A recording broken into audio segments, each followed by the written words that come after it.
تخيل معايا راه 8 ديال الصباح، يلاه فايق بالنعاس، فايق موتيفي متحمس، مريق الامور ديالك، لابس كسوه ديال لاصال، داير لي زيكوتور في ودنيك وشديت الطريق سيدي لاصال، مشيت ديت لونطرينمون ديالك ساعه جوج سوايع صافي دوشت وليت للدار تروح، كتحس بلا نهار فايت دايز مزيان دايز مخير، تحس براسك بلا راك طوب راك غادي مخير. من مورا تفوت واحد السيمانه، ولكن هذا النهار مبدل، لالارم كيصوني عاوتاني مع 8 ديال الصباح، ولكن هذا النهار ماشي كيما السيمانه اللي فاتت. هذا النهار الجو خايب، الشتا كطيح برا والبرد، الكوبيرتا زينه، الكاشه مزيانه سخونه واعره والبيت دافيه، برا الشتا ما قدرتش تفيق من الفراش، جاك الجو صعيب انك تنوض تمشي تريني. قلت اودي لا خلي ليا هذا النهار، معليش هذا النهار ما نترينيش حتى السيمانه الجايه، حتى الغدا ونوض نمشي نتريني. غدا نفس الشيء، غدا الجو الشتا كطيح البرد، كاشه سخونه، البيت دافيه، موتيفاسيون ما كايناش، كتقول عاوتاني معليش خلي حتى الغدا ان شاء الله ونمشي عاوتاني نتريني. كتفوت سيمانه،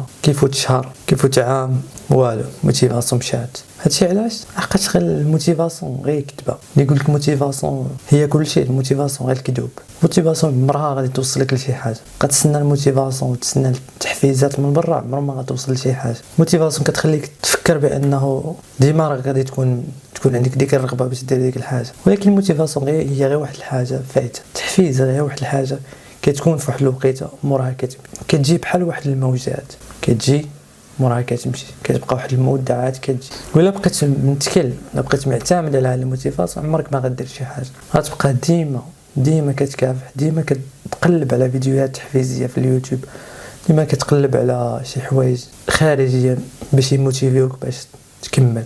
الحاجه اللي بزاف ديال الناس ما عارفينهاش هي انه التحفيز او الموتيفاسيون كيجي من مورا ما دير الخطوه الاولى، من مورا ما تبدا ديك الخدمه، من مورا ما تاتاكي داك التاسك اللي عندك، ديك الحاجه اللي خاصك ديرها. اون فوا كتبداها تما غتبدا تجيك الموتيفاسيون باش تكمل.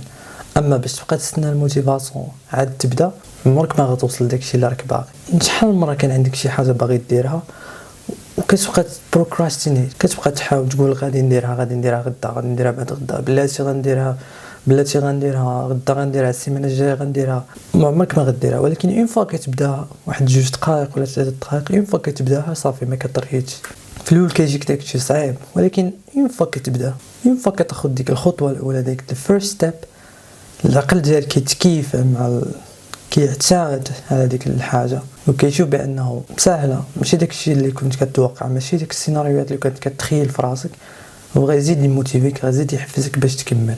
يعني الانرجي او الطاقه اللي غتحتاجها باش تكمل ما غتجيش انك تستنى الموتيفاسيون، وانما غتجي انك تبدا ديك الحاجه.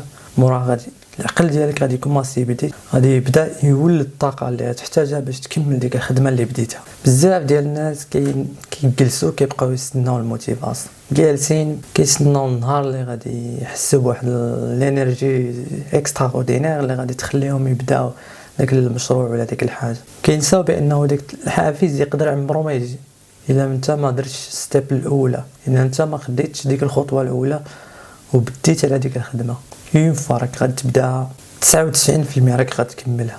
الناس اللي نجحوا في حياتهم، الناس اللي وصلوا داكشي اللي كانوا باغيين، ما وصلولوش كانوا يستناو الموتيفاسيون كل نهار، وانما وصلوا له بالانضباط، وصلوا له بالديسيبلين، وصلوا له بانهم كانوا يكافحوا كل نهار، واخا ما كيكونوش موتيفي، واخا ما كيكونش عندهم تحفيز انهم يديروا ديك الخدمه، واخا ما كيكونش عندهم تحفيز انهم يمشيو لاصال دو سبور، كانوا يفيقوا، كانوا يتحملوا داك العناء، وكانوا يمشيو وكانوا يكافحوا يوميا، واخا ما يكونش عندهم الرغبه.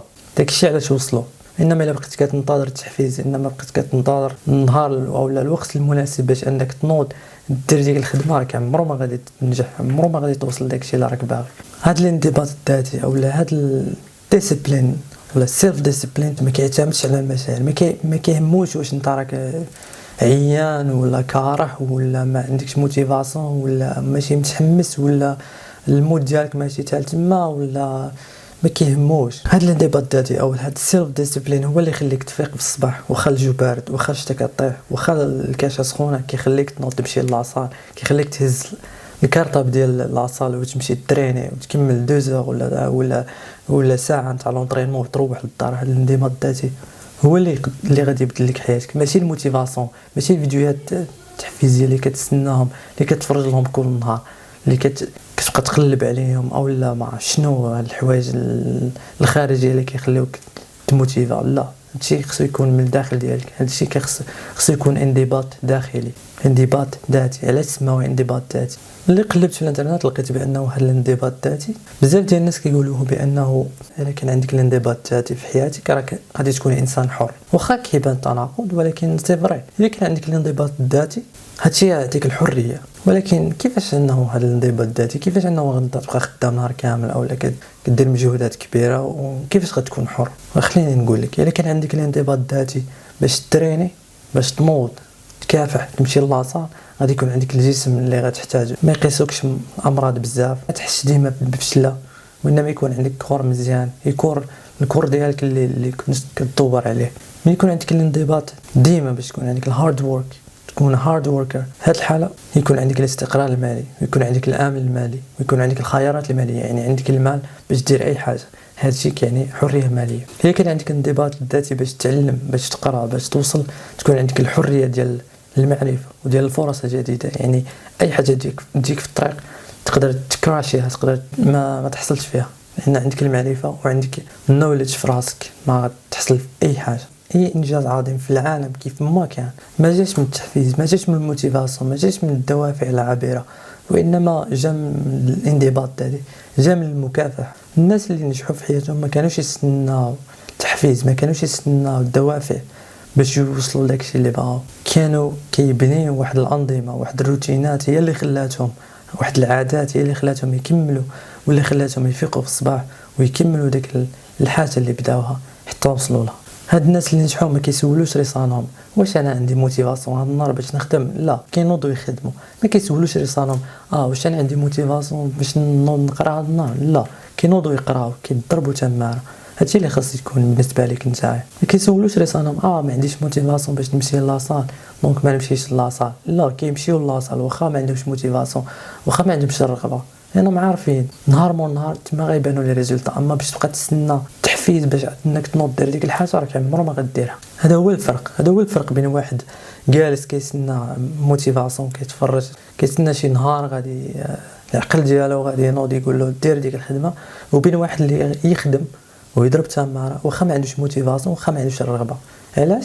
لانه عارف التحفيز ما كيجيش ديما، التحفيز عمره ما غيكون ديما، غيكونوا نهارات اللي غادي تحس بها بالكرهه، بالتعاسه، بلا ما باغي دير والو، ولكن خاصك تكمل، خاصك تضرب تماره، لانه عارف بانه دوك النهارات هما اللي غادي يوصلوك لداكشي اللي راك باغي توصل له.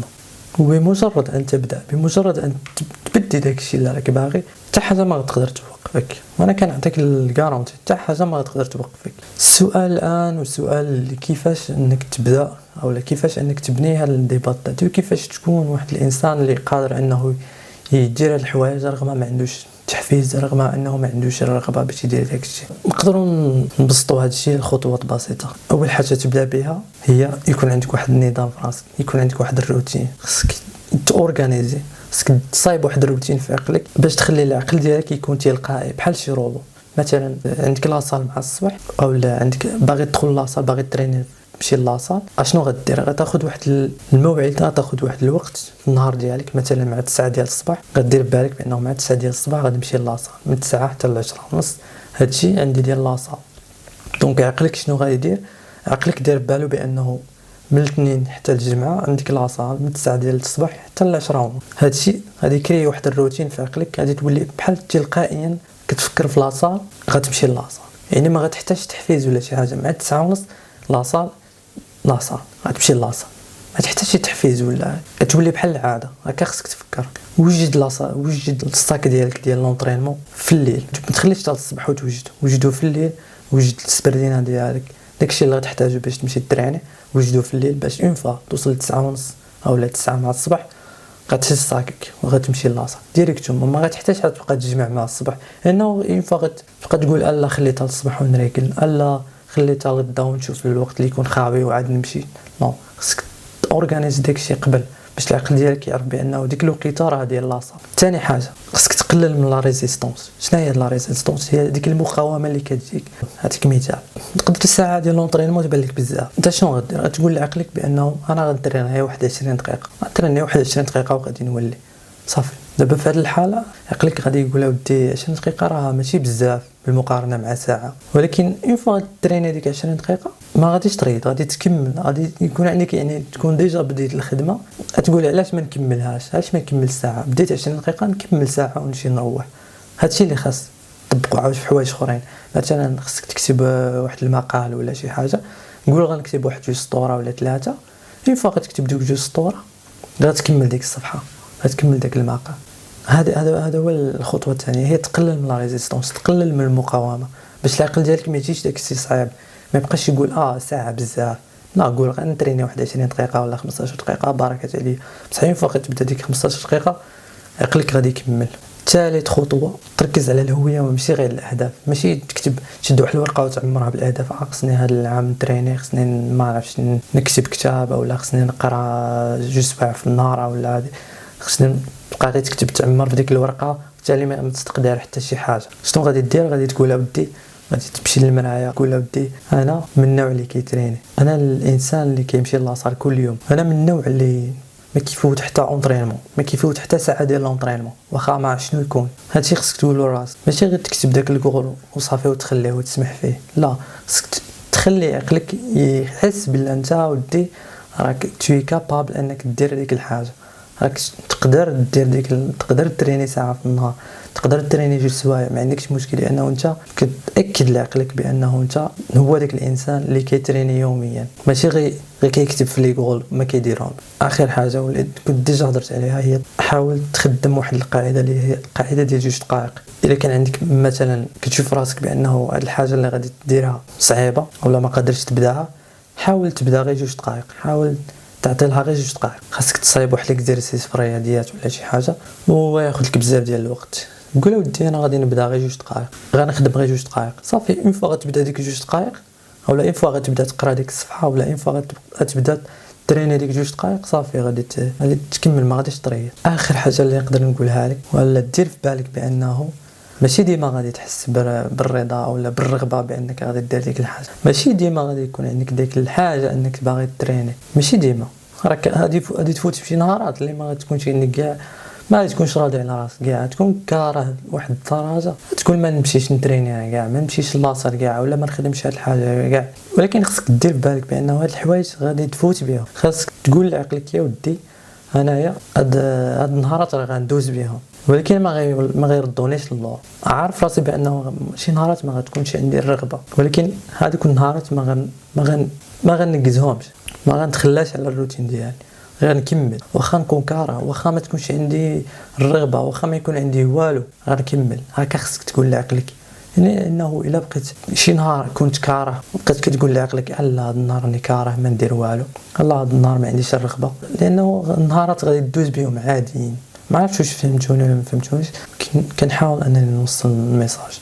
الناس اللي نجحوا في حياتهم كيديروا ديك الحاجه، كيتومروا عليها، كيضربوا تماره، واخا ما عندهمش الرغبه، واخا ما كيستناوش اللحظه المناسبه، ما كيستناوش ديك الوقيته البيرفكت مومنت باش ينوضوا يديروا ديك الحاجه، لا خصهم ينوضوا دابا يخدموها واخا ما نعرف شنو يكون. هادشي اللي خصك دير بالك. هاد الانضباط السيلف ديسيبلين هو اللي يخليك تكمل، السيلف ديسيبلين هو اللي غادي يوصلك داكشي اللي راك باغي، ماشي موتيفاسيون، ماشي فيديو تحفيزيه، ماشي ما عرف شنو.